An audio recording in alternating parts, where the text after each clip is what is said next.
Hey, welcome back to the High Heels and Tea podcast. I'm your host, Crystal Lee. This is Rihanna. And today we got some real good girl chat, okay?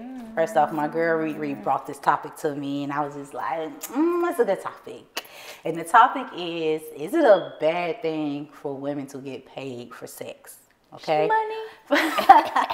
First, I want to just make it clear, like, selling sex is illegal, okay? It doesn't matter if it's like, well, it does matter if you, like, for instance, have sex for groceries or something. For groceries. That's, you're not supposed to sell yourself, all right? That's getting illegal. your groceries ate. No, not that. That's fine. That's fine. And this was a topic that I never thought I would really have too much interest in, but man, when I was just diving into details for it, I was like, wow, like my perspective of this topic really opened out tremendously, because number one, it's like, as long as it's consensual, who cares, right? But it's straight illegal to make this proposition, even if everybody is on the same page. I don't agree with it if it's like, of course, sex trafficking is dead as wrong, and anything else that's not with someone's consent. But if it's a woman and a man consent, like, why is this a problem? So what do you think about this topic? Let's just clear out, get everybody's perspective on this. Is it bad for a woman to get paid? We already know her answer, but I'm still I gotta ask her. We gotta get her opinion. I mean, I wouldn't say that it was bad. Yeah. I would say it determines your character. I would say that everybody's out for something in a situation. Whether it be the man for the sex or the woman for the money. Right. It's still a transaction that either party wants to take part in because they're getting a benefit from it. So I wouldn't say that it was bad.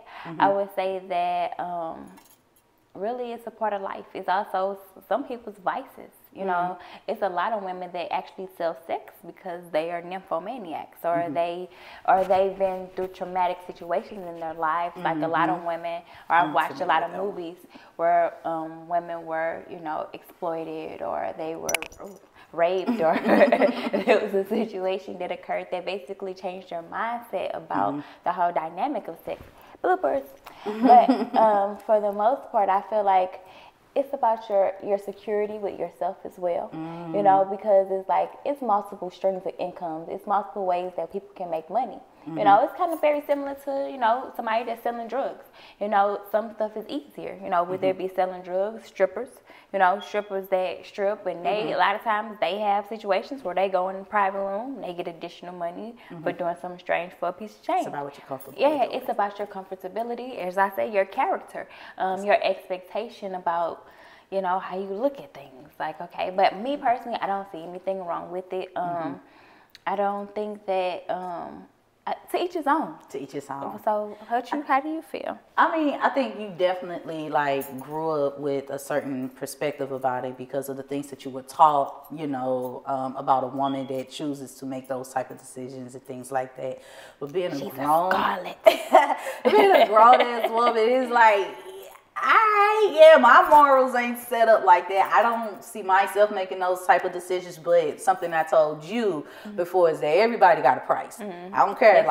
Maybe her price is $40, but your proposition, you get the right one. You never know what you will or won't do. Exactly. So, but overall, like, I think it's just, as you said, it's about the morals of that person. It's about the character of that person. And if you are okay with making it the decision, I don't think no one should be able to kind of tell you what is right or wrong for you. Like, what feels wrong for you may feel right for me, and vice versa. I thought it was just weird that so many state laws are on it, and I'm just like, well, I'm so for women that are forced to be put in these situations. Like, there are laws out there to protect them and things like that.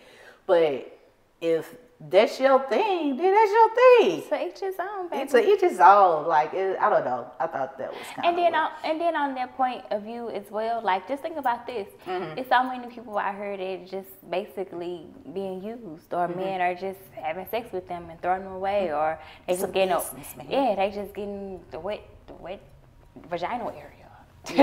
Like, so exactly, because they left and nobody left. No money on the dresser when they left. So it's like sometimes we're at that point where, just think about too, what about the other dynamic where men get paid for having sex? They do. Yeah. And a lot of men out there selling men tail. Exactly. So so how about that? How you feel about that? That's a good, man, this is dope. I wasn't even going to open it up to the men, but it's like, okay, that's fine too, because are you talking about a man selling himself to a woman? Okay, that's fine too, because I saw a lot of women actually pay for sex for experience. Like, they're like, well, I need to get more experienced and I want to be the best, they learn how to walk in heels. Yeah, there we go. I want to be the best, in that area. So I'm going to pay a man to perform and allow, so you can help get my experience up. You can get my game up on point. So at the same time, you are right. There are men that actually choose that route as well. And I don't know what would, like, as a woman, right? As long as you got a vagina, like, you can do it. Right. But with men, like, what qualifies you? You know what I'm saying? To be able to do it. To be a sex slinger. What qualifies you to be like, I'm gonna just sell my, my wood? Who told you supposed to be doing it? Or what qualified you? You know what I'm saying? I think the qualification for the man would be the type of sex that he's giving, because it's different types of sex. So if it's like what you said or stated about women, it's a lot of women that have never had an orgasm. It's a lot of women that never experienced that higher level of sextivity. We told you to make words up. That is. But with that being said, you run into somebody that basically look, take them out. Right. You run into somebody that basically has taken you to a whole new level of sexual pleasure. You want my earrings? No, I'm gonna put it back in. I'm gonna put it back in. But when somebody that you met and they take you to another level of sexual pleasure, and you're like 40 years old and this is the first time you've ever experienced these things, you're like, well, are you talking about like a cougar experience? No, you don't have to be a cougar. We could be my age, 35-year-old woman that has never had an orgasm, that have never had a sexual intimacy that has reached a pleasure level that she's never experienced. And she gets with somebody that like takes her to a whole nother dynamic of life. Pork chops. She get digmatized. Get some Kool-Aid. No, that's why she make him. She want him to live there. She want him to come. Like, I pay you to be here and do that again. Come here for me, and I need you to stay here and be available when I need you. And that's how we get to that point where she be like, you got no car? You ain't got no car? I buy you a car. I buy you a car because I'm going to need you to be here every day by 6 p.m. To sit on mama lap. Yeah, because I need, all of that. What you eat? What's your favorite food? You like what? Oh, like ice cream sandwiches. You like ice cream? Which kind? Neapolitan or vanilla? Neapolitan. I'm going to get you the big ones. Get the bucket. The jumbo. Get the bucket from Aldi's. They got a bucket at Aldi's. I didn't go to Aldi's. And then I'll get the family size one from Sam's. Oh, man. Like the 50-pack but that's ice cream sandwiches. That's how it be. Yeah, that's the same. And it's just like, but that's another thing too about women. Yeah. What you made the comment about, well, we have a vagina. Yeah. But that's not a substantial way to qualify a woman to say that they supposed to get paid for their vagina, because everybody's vagina is not a good vagina. The starting price is $40, and that's why I always. So that's why I'm like, all right, I'll be looking at stuff and into things, right? So you look at prostitution, and it's just like you finna pay for this prostitute to get you off. Okay, cool, but how good, you know what I'm saying, is that experience? The level?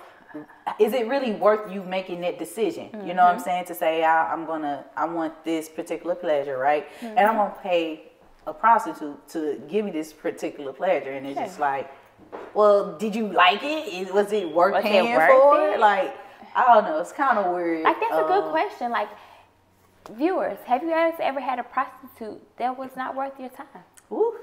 So I know somebody that can really, if she didn't do it, she definitely can. Is Superhead, because she's known for it. Yeah. So it's like, well, somebody like her, okay, you heard about the stories and everything. So if she got like a big price on it, it's like, okay, you known for it, but your regular woman is just like, why you charge that out? But then at the same time, on that note, all people don't like the same type of things. Like, you know what I'm saying? Her Superhead is more known for like those porno types of situations where you gotta spit extra sloppy toppy, make it, it's for the cameras, it's for, you know, the scenes. A lot of men don't even like that. They don't even like that. You know what I'm saying? It's just like, did you see the Nelly video? I didn't, but I heard enough and I got a good imagination, so I ain't even have to go watch it. I was gonna say, for example, like people were downplaying the girl, saying that, oh, that's some dry head and all this stuff, and I'm just like, but everybody don't like sloppy toppy. What is that one comedian name? I can't remember his name. He always be saying that help is on the way. But he said he completely just don't even like to get involved in oral sex at all anymore due to all the women try to perform it with, you know, sloppy. Yeah, he was like, I don't like that. And every time a woman tried to do it, she does it like this. So I was like, I just don't even want it. And I was just like, wow. Yeah, and I think it's different mindsets for different men. Like different men like different things. Like some men like those porno style types of situations because that's what turns them on, because their imagination is able to take them there. Some people just want that to just occur and their pleasure to just happen and not just be like, it's like what this happened. It's not the grapefruit. It's not grapefruit. So back to the prostitutions, right? What is the difference in your eyes between a prostitute and an escort? I would say they're cleaner and they make more money. And it's a different dynamic. Not a streetwalker. So with prostitution, both of them similarities. You work for someone. With prostitution, you got a pimp. But if you have, basically that pimp is only paying you what he feels like he should pay you. And you still basically not really making no money. You just really having sex for free in reality. An escort, on the other hand, you don't necessarily have to even have sex. Escorts are more like, okay, you people that like to go on dates, they can't find a date or want somebody that's pretty like me, and they just want some little companionship or somebody to talk to you. Look at her. I told you to have my earring. Or somebody, and so it's like that, but they get paid, and if their residual income is much higher than what a prostitute would be getting. That's true. With escort, you don't necessarily have to be having sex. You know, I think that's primarily an option depending on, you know, the company or the things that you do or your expectations or your character or the job that you want. But I feel like I say, it's cleaner. Like prostitution is like streetwalkers. It's women that suffering from drug habits. It's women that have been going through abusive situations that are looking for somebody that they can grasp up under and get up under and allow to dominate them. I got a question. Sure. If you're not a streetwalker, you're not on the curb, you're not on the curbs, you're not a prostitute in that way. I'm on the curb. You're not out there walking, hitting the blocks. Is it considered prostitution still if you do it out of your house? So like if you you just got men coming to your house like a calendar and they coming in and out. They paying you. So you're not an escort because you're not working for no one else. You're working for yourself. Exactly. You're not. I don't want to say you're an entrepreneur. But isn't that prostitution still, but in another form? I would say that. It's getting paid for your. Yeah, that's basically you selling yourself. That's what that is. You're selling your vagina. Yeah, so that's like a schedule. That's like you offering a service. You know, come in, come out, come in, come out. You see somebody else come in 1 o'clock, somebody else coming out at 3 o'clock. Come in, come out. So it's like an open door. But that situation is like that's she working the whole situation. Yeah. But It's houses. It's people that do that, and like it's like that's called a brothel. A what? A brothel. Okay. A brothel. It's like a house where it's a lot of different women that just men come in and out, and they have sex with them at different points of the day, and they leave. They pay for a service. I never heard of them. Yeah, a brothel. All right. So what do you think about the whole illegal, legal side of this? Like, do you think that states should have the right to say it's illegal? And I don't know if there was a matter of like a decision based off of, you know, what that lawmaker thought, or if it was out of the protection for, you know, women. Maybe prostitutes or women, specifically. I don't know how this had to happen way before I was born or something. I don't know, because I just grew up knowing it. Like, what do you think about that aspect? Do you think it should be illegal? Prostitution is dangerous.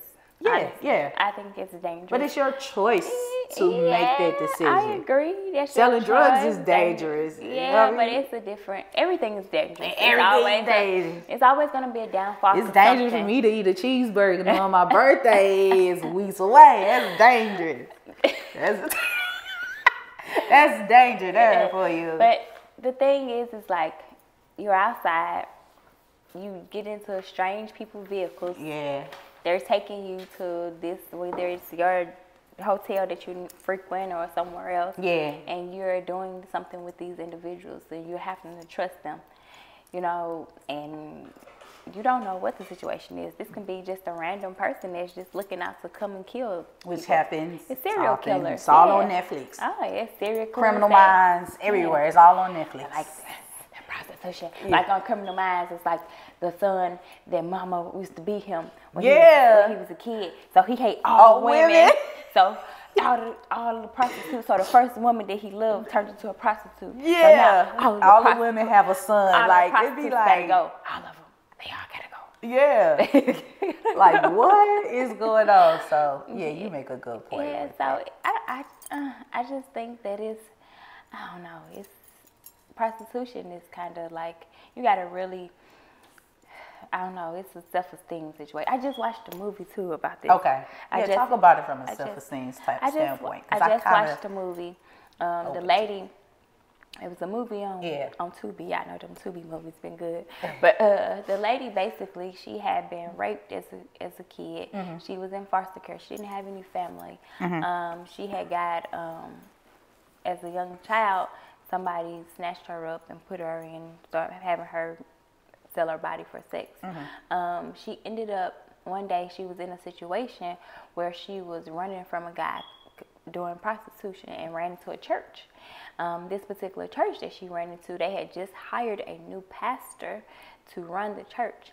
And so then she walked in the church, you know, them church folks was like, oh my God, Hinderus, this harlot is in our church. Why is she here? But the pastor was like, these are the people that we need. Mm-hmm. We're looking for sinners. We're mm-hmm. looking for people who we can come into their lives and not look at their past or mm-hmm. judge them by what they did or what they've been through, mm-hmm. but help them get past what they've been through so mm-hmm. that they can grow and become better people. And the whole time it was like the pastor ended up falling in love with her. He basically cleaned her up. She had told her pimp that she no longer wanted to be a prostitute, but before she could get loose, he raped her. Wow. And so while she was pregnant, in the new relationship with the pastor, she ended up finding out she was pregnant. But the baby ended up being the pimp's, and it wasn't the pastor's. So he was really heartbroken, but he was such a good man. He just wanted to help. He just wanted her to. Did you just say he raped her? No, the pimp raped her. Oh. Not the pastor. I'm like, dang. The pimp and the pastor. How you gonna rape somebody and make them be in a relationship with you? Push P. Nah. Okay. The pimp raped her because she came to him and was like, I no longer want to be a prostitute. Okay, she was trying to get out the game. She was trying to get out the game, and he no, you know how I go. Right. No, you ain't getting out. Come here. Snatched her up. And basically in the midst of that, getting into the relationship with the pastor, mm-hmm. she never felt good enough. She never felt like she can equate to the woman that he needed to be. She would always say, like he deserved. Exactly. She was like, why do you want me? Which basically what she said, I'm for the streets. She said, I'm trash. It's exactly what she said. She was like, I'm trash. Like, why do you want me? He was like, man. Yeah, like, you're not trash. You're from me. You're my trash. That's what he said. One man's treasure, one man's trash is another man's treasure. And yeah, she just set it up. She's like, all right, but she just couldn't. That was game. Yeah, but she just couldn't understand why he like saw so much in her, because she didn't see that in herself. Right. And then in the midst of their marriage, they cool. He got in bought a house, all types of. Now all of a sudden she ain't coming home. Now she want to go back to be a prostitute again. Why? Girl. What had happened? Nothing happened. I guess her mindset was just so conditioned. She just felt like she wasn't deserving. Exactly, and she was on drugs. She was doing drugs. She was an addict. She was doing opioid pills, heroin, shooting up. So it was like he was trying to clean her up and create a new dynamic, but she wasn't physically ready for what he was trying to make her ready. The projects alone. So I mess with potential. But that's what it's about. Alone. It's definitely about that. And it's like, even like with like the Kim Kardashians or people like that, that basically came up from having sex and becoming popular and known. But they didn't come up from having sex now. She was messing around with Ray J, and they had a little bit fun under the sun, and it got out, and and they made money off of it, because at some point it's like, well, you can't stop it from coming out. Can we at least get paid? And I think that's a moral decision too, but still sometimes it comes down to that. Yeah, but that's what she's known for. That's, if anybody says Kim Kardashian, nobody knows her. Yeah, everybody knows the Kardashian family. Yeah. And that their dad was a racer, but nobody other culture. Their daddy was a lawyer. A lawyer? Not they daddy, but the Jenner. Jenner guy was a track star. Olympian. Yeah, Olympian track star. They daddy was he was a lawyer. Yeah. But nobody understood that. They got on because of that dynamic of her being a. She put the family on with the WAP. Yeah, exactly. She definitely did. Yeah. But I when I see her, she is a businesswoman. She's a businesswoman. We look at her now and say she's a businesswoman. Yeah, she really cool. She about her money. Yeah, she about her money. Yeah, period. That's what I see. I see a woman that's about her money. She always been about her money before a lot of women knew to be about their money. Yeah, I agree. And so, I agree. Not trying to defend Kim K, but that's my girl. I like her, but I'm not like a fan, but I'm like, hold on, I see business. Yeah, you saw business, but it was the business thought of how she got involved in the business, how it started. Well, I tell you one thing, I ain't got no tape, but if I had a tape and it got out, can I get paid? I agree. I'm with you. Can I get paid? I'm 100% wholeheartedly with you when you're right. I agree. All right, so I'm gonna put the money on the dresser. Leave your money on the dresser. So one scenario I came across with this topic, it was a girl, right? It was two friends. One of the friends was a waitress, right, at this restaurant. And this guy would come in and leave her these big tips, okay? And sooner or later, the guy just hit her with the proposition like, look, I would love to have sex with you for $1,000.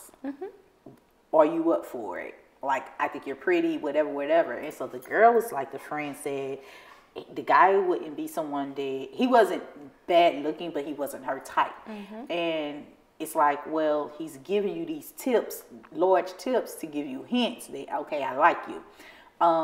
Catch your attention. And so the friend that was hit with the proposition, she was like, I don't know how I feel about it. Like, $1,000 is pretty cool, you know, to get just for that or whatever, but I don't know if I'm set up to do it. And so she went to the friend and say, if I do it, would it be a bad thing? So in a nutshell, the friend kind of brought it down to, yeah, it's a matter of your morals and if you can live with certain decisions that you make. And if you can live with that decision, you're okay with that decision, it's your business. It's not like if you make that decision, you have to put it in the newspaper and say, hey, this is the decision I made. No one has to know. It's your business. It's your decision. So if that's the case, then go for it. You know what I'm saying? If it's not, then no, that's your answer. So my question would be would you ever, now I ain't going to say have you, I'm going to say, would you ever accept a proposition if the number was right? And if so, what's your number? I mean, you just said that earlier that everybody got a price. Everybody got a price. I know I got a price. I don't know what it is yet. I mean, at this point, it's not necessarily a number. With me, it would be putting me in a different position in my life. It would have to definitely matter. Like something that's to the point where, okay, I can actually build and grow and create a different dynamic from this situation. Getting like be a video vixen. I don't want to be no video vixen. I've laughed. I'm past that dream. I'm like, it got to take me to another level of life. It got to take. It has to be able like where I'm content with it. I have to be like, okay, this is worth it. I ain't that mad. That's cool. You know, I did the right thing. And everybody will agree with me. Oh my God. Like, girl, how you did that? Oh my God. I had a coworker that was telling me about her nephew who just lived this lavish lifestyle and come to find out that he's actually, in so many words, like an escort. And no one could figure out how he was able to afford the things that he was able to, but a tape ended up getting out, and one of the cousins saw it without knowing that their family member was on it, and they told the whole family, like, he's selling mantail. That's how he's getting, you know what I mean? That's his business. I was like, yeah, man, he living a life. Exactly. That's his business. Pretty much. It's nobody's business. So, all right, y'all, let us know what you think about this topic, y'all. Is it a bad thing for a woman to get paid for sex? Leave it in the comments. Let us know what you think. We kind of open to it. I think you nailed it. It's really a character or morale decision. I'm open to that as well. And what I will say is this: I don't judge nobody because, again, everybody got a price. Okay, everybody got different circumstances. You never know what how good their proposition gonna sound if it's at the right time with the right number. So thank you guys again for listening to the High Heels and Tea podcast. Thank you.